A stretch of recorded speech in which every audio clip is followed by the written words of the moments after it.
You're watching The W Show. Thanks to NAB. I cannot believe we are at this point again for the second time in 2022. But the Season 7 Grand Final is Brisbane and Melbourne on Sunday. We cannot wait for it. So let's jump into the show because we've got so much to unpack. And with me, as always, is our award-winning journalist, Sarah Black. And Sarah, 45 weeks straight of football, I believe. You seem to be looking pretty good, considering. Yeah, running on a bit of caffeine at the moment. But 2 grand finals in 2022, it just feels right. And we're almost at the finish line. I can't wait to see the game. We are, and we haven't had to play any of the games, but the lady sitting next to us has had to do a lot of that, and she's got one more game to go. It is, of course, Melbourne star defender Libby Birch. Libby, welcome to you, and congratulations. Another grand final, the second straight for you and the second in a year. How are you feeling? Yeah, it's been a massive year for all of us, for those included playing on the field, but staff like you lovely ladies who have been working for so long and so hard. But I think it's just an accumulation of everyone's hard work, a grand final. It doesn't just come down to the players, but yeah, everything that goes into a club is what gets you to that final day. And tonsillitis for you last week. I cannot believe you managed to play on Saturday being so sick. Just talk us through what it was like. Oh, it was pretty bad. I had probably my worst day on the Saturday. Oh, good time. But, you know, that's what happens. Your preparation doesn't always have to be perfect, but you just got to go out there and fight for your team. And there was never any way I wasn't going to play that match. So we got the win and going to be ready. So how do you manage something like that when you're on the field? Do you have your own water bottle so you're not, spreading anything? Or do you have lozenges, with the runners? Or because you've got to be feeling as well as you can to perform in a prelim. Yeah, absolutely. I had about 5 caffeine tablets and I usually have about 3 and it didn't even touch the sides. So that's how sick I was. But no, it was the doctors and our medical staff have been so good, and they get us through all these hard times throughout a season, whether you're sick, you're injured, so they've been massive for all of us. And we have a special friend on the W Show today. It is sitting right next to me and Libby. I know you don't want to touch it at this point or have a photo with it or anything. You don't want to jinx anything for the Ds, but what is it like sitting here and being so close to this? And you've obviously experienced premiership success before with the Bulldogs, but what is it like being this close? Yeah, it's pretty amazing. And one moment that stands out for me is actually our Adelaide final that we played in season 6, and just to see it on the stand on the ground. Yep. When you walk out there and you're like, it's so close. Like you're actually at the day where you can grab it with both hands as a team. So close, but it's almost so far because you've still got 4 quarters of footy and you have to win the match. So, it's pretty amazing to be sitting next to it. But until you actually earn it, I don't really think it's got the feeling until you really grasp that cup as a team. God, I don't know how you're dealing with it because I've got butterflies sitting here and I'm not even playing in the game, and it's on Sunday and this cup is right here. So let's get straight into things because it's been a massive week news-wise. So this is what has been making news thanks to NAB, and you can see there Ali Anderson was crowned the AFLW Best and Fairest winner on Tuesday night. We've got a milestone woman. We'll talk about her a little bit later on in the show. Craig Starcevich voted the AFLCA AFLW Senior Coach of the Year by his peers. And then last night, it was Mon Conti named the AFLPA's most valuable player, which is outstanding news for Mon Conti. Jazz Garner coming second in that as well. But Sarah, we should start by talking about Ali Anderson. Tuesday night, the W Awards. We absolutely love it as a night.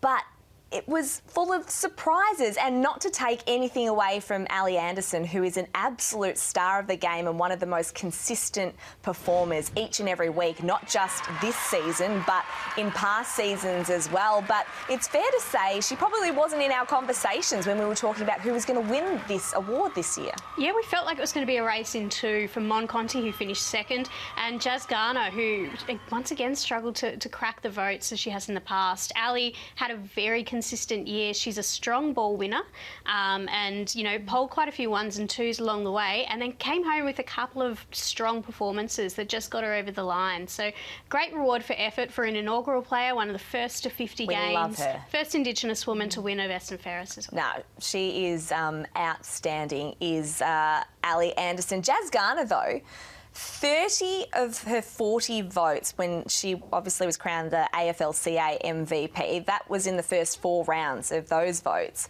But nothing in those first 4 rounds. I was really surprised, Libby, because she is such an impactful, influential player. Oh, she's been an amazing player this season and just so consistent, much like Ali Anderson. But the way that she plays and the way that she changes the game for North Melbourne, I think she's a game breaker, and she's been able to do that numerous times, and that's why she's been acknowledged by the coaches as one of the best players all season. But Ali Anderson, a beautiful player, and the midfield around her has supported her so strongly throughout the year. And I think that its ability to accumulate possessions and her ability to continue to do that over 4 quarters has been enormous, and why she's been crowned our AFL best and fairest. Of course, we had the All-Australian team announced as well on Tuesday night. This is a look in case you missed it. And Emma Carney, this was the headline really, a 7th straight season for her. What an absolute champion she is. From a D's perspective, great to have your teammates Kate Hoare and Liv Purcell in there too. Yeah, massive. Kate Hoare has been huge this year. She's one of the best forwards in the comp, no doubt. Her power, her strength in front of goal, and she's been able to slot a lot of goals this season.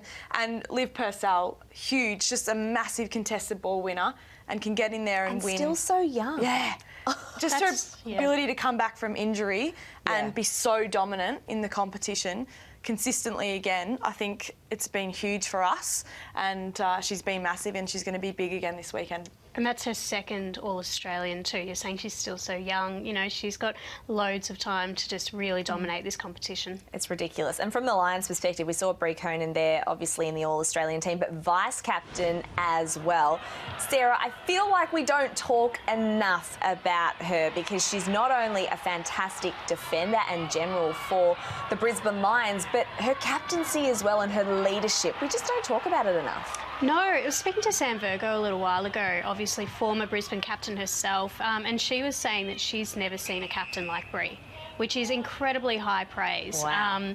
You know, the way she's able to steady that team, you know, they're under so much pressure each and every week to perform. Like, you know, they're one of the best sides in the competition, but she manages to keep everyone at such a level head and controls play so well from that back line. And it's no surprise that Brisbane have one of the strongest defences in the competition with her at the helm. Well, speaking of Brisbane's defence, Kate Lutkins plays her 50th AFLW game on Sunday in a grand final. One of the feel-good stories of the season, because she did her ACL, Lib, back in the first week of January. 266 days later, she came back, played in round 6 of season 7.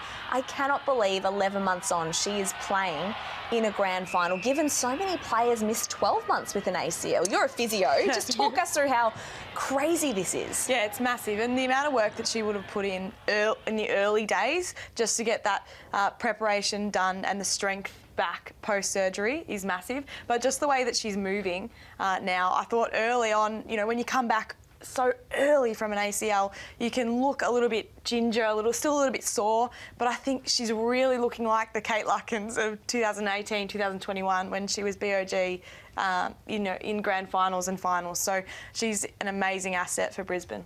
And I think it's going to work really well in their favour. Like, obviously, it's a risk bringing it back that early.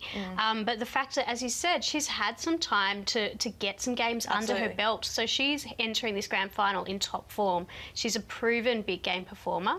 The Lions, interestingly enough, had Eric Hipwood in the men's side of the things come back after 10 months with an ACL. That's a good point. point. Wouldn't be surprised if there's some shared learnings across the programs. Now, that is a very good point indeed. All right, let's turn our focus to the game itself, because we cannot wait on Sunday, 1:40 p.m. local time, Springfield, Brisbane and Melbourne. And we forget that just 0.3% separated these two teams on the ladder at the end of the home and away season. Two of the best teams in the competition going head-to-head. It's certainly going to be a cracker.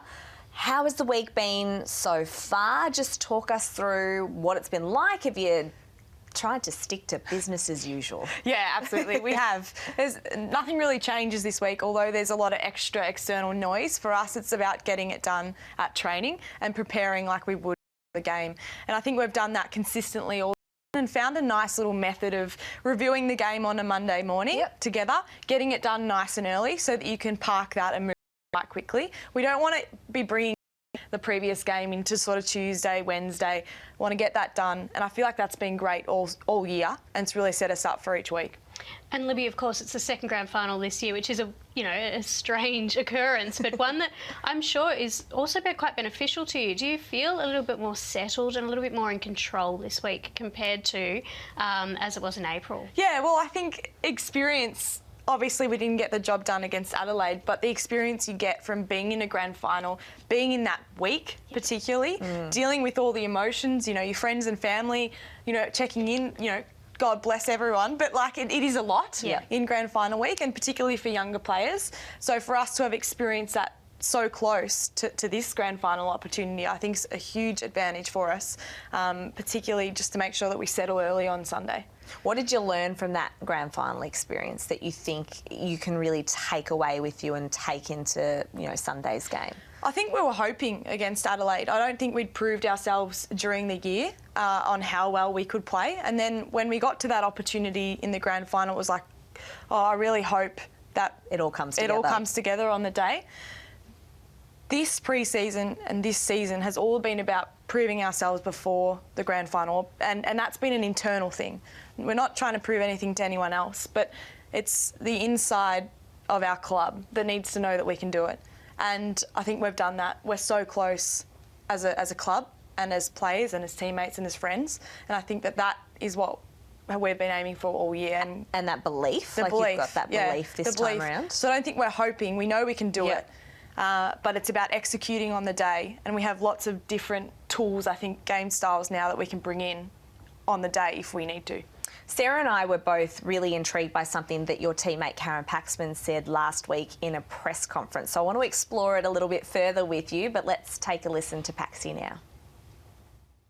I think compared to when we started off the season to where we are now, we've taken a lot of, confidence in our growth, and I think a lot of that's come from a mindset standpoint. We've been doing a lot of, mindset work over the last few seasons, and I feel like that's coming into fruition now. But again, I think what we've identified in our group this season is fulfilment, playing to be fulfilled, and certainly part of it is the Premiership Cup, but we want to go out there every week and have fun together as well, because we know when we're having fun and enjoying it, we play our best footy.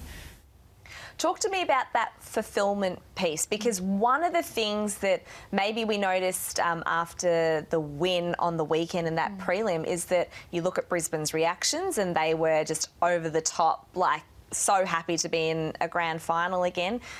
Maybe you were a little bit more reserved or maybe even flat looking. Can you talk to us about this fulfilment piece and then the reactions from the weekend? Yeah, absolutely. I think obviously from an external point of view, the scoreboard matters and it gets you a cup like this. However, to get there, I feel like the connection piece for us is so important.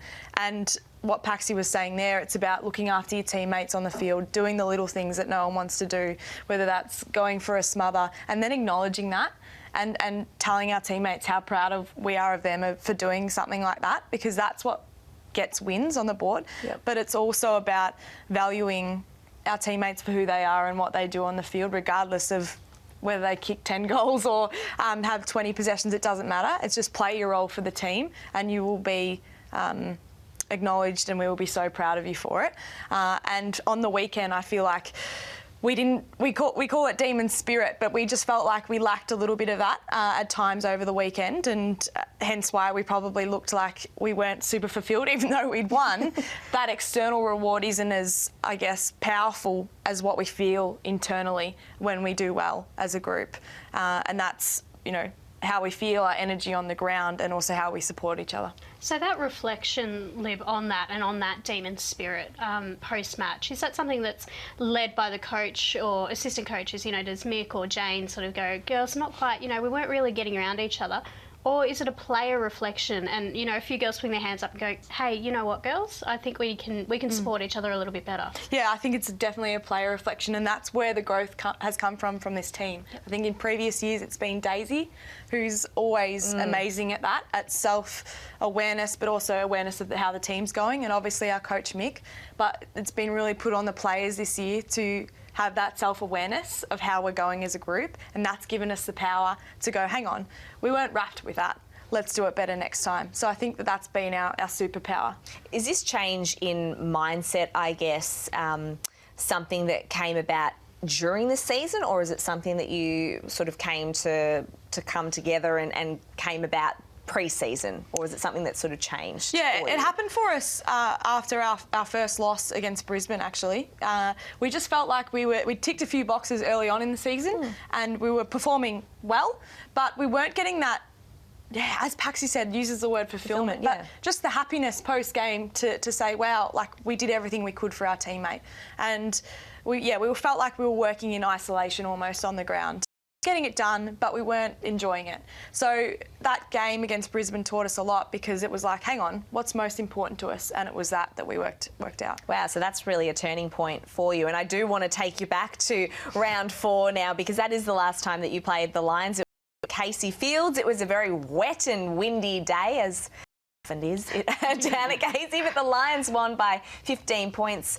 The D's kicked the first 3 goals of the game, and then you just dropped away. What lessons did you learn outside of the whole mindset, I guess, reset? But what other key takeaways do you have from that game that you can use on Sunday? Well, there's no doubt they are an extremely powerful side, particularly their midfield, and their running capacity is huge from contest to contest.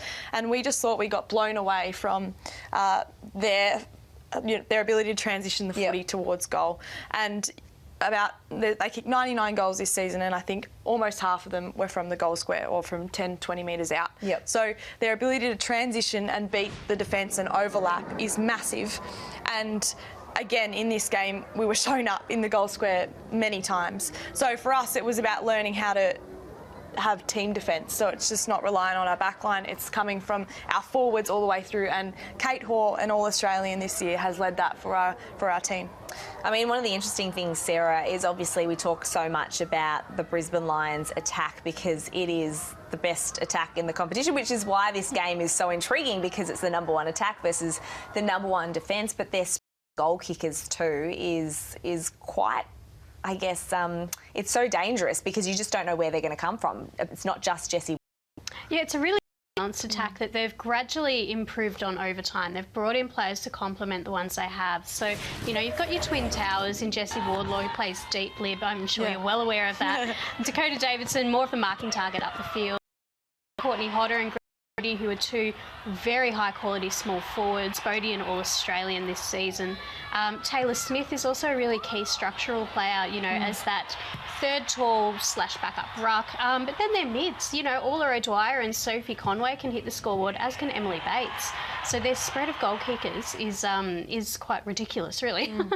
Yeah, it really is. But in saying that, so I think the Lions have had 14 individual goal scorers this season. The D's have actually had 16, so equally just as potent, Lib. Yeah, absolutely. And I think, unfortunately, those 16 goal kickers we're externally not recognised, but wow, it's a massive achievement to have 16 goal kickers and players that can come in and play their role or their moment well enough to kick a goal when the team needs it.